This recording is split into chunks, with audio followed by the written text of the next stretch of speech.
March 3. தலைப்பு அன்பு. நாம் தேவனுடைய பிள்ளைகள் என்று அழைக்கப்படுவதினாலே பிதாவானவர் நமக்கு பாராட்டின அன்பு எவ்வளவு பெரிதென்று பாருங்கள். உலகம் அவரை அறியாதபடியினாலே நம்மையும் அறியவில்லை. 1 யோவான் 3:1. நாம் தேவனுடைய பிள்ளைகள் என்று அழைக்கப்படுவதினாலே பிதாவானவர் நமக்கு பாராட்டின அன்பு எவ்வளவு பெரிதென்று பாருங்கள் என்று யோவான் கூறுகிறார். இந்த அன்பை எந்த ஒரு மொழியும் வெளிப்படுத்த முடியாது. எல்லா புத்திக்கும் மேலான அந்த அன்பை மிகவும் மங்கலான அளவிலேயே நம்மால் விவரிக்க முடியும். நாம் தேவனுடைய பிள்ளைகள் என்று அழைக்கப்படுவதற்கு சாத்தியமாக்கின அந்த அன்பை வெளிப்படுத்த எல்லையே இல்லாதவருடைய மொழி தேவைப்படும். கிறிஸ்தவனாவதன் மூலம் ஒரு மனிதன் குறைந்து போவதில்லை. ஜீவனுள்ள தேவனுடன் தொடர்பு வைத்திருப்பதில் அவமானம் ஏதும் இல்லை. நியாயமாக ஒரு பாவிக்கு உரிய நிந்தை, அவமானம் மற்றும் பழி சொல்லை இயேசு சுமந்தார்.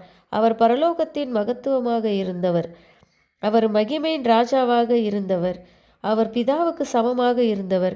ஆனாலும் அவர் மனுகுலத்தை இரட்சிக்கும்படி மனிதனாகவும் தெய்வீகத்தை பற்றி பிடிக்கும்படி தேவனாகவும் இருந்து தம்முடைய தெய்வீகத்தை மனுஷீகத்தால் மூடியிருந்தார். அவர் ஒரு தூதனாக வந்திருந்தால் நமது பாடுகளில் அவர் பங்கு பெற்றிருந்திருக்க முடியாது. நாம் சோதிக்கப்படுவது போல எல்லாவற்றிலும் சோதிக்கப்பட்டிருந்திருக்க முடியாது. நமது துன்பங்களில் நம்முடன் கூட பரிதபித்திருக்க முடியாது. ஆனால் நமது சார்பில் அந்தகாரத்தின் பிரபுவை மேற்கொள்ள அவருடைய புண்ணியங்களின் மூலம் நம்மை வெற்றி சிறக்க பண்ண நம்முடைய மனுஷீகத்தை அணிந்தவராக நமது பதிலாளியாகவும் பிணையாளியாகவும் அவர் வந்தார்.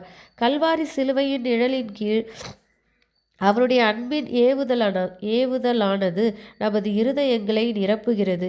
என்னுடைய பாவங்களின் நிமித்தம் குத்தப்பட்ட அவரை நான் நோக்கி பார்க்கும்போது உன்னதத்தில் இருந்து வரும் ஏவுதல் என் மீது அமர்கிறது.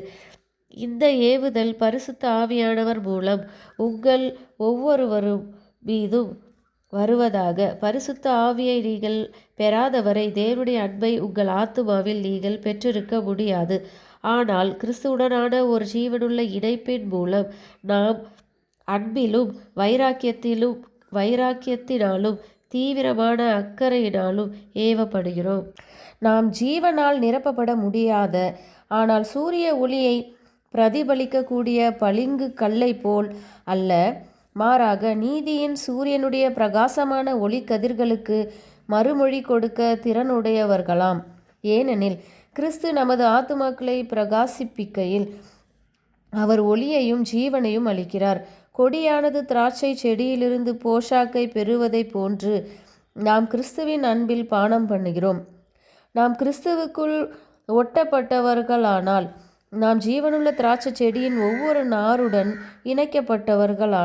ஆனால் நாம் உயர்தர கனிகளை கொடுக்கிறவர்கள் என்னும் இந்த உண்மைக்கு சாட்சிகளாய் இருப்போம். ஆமேன்.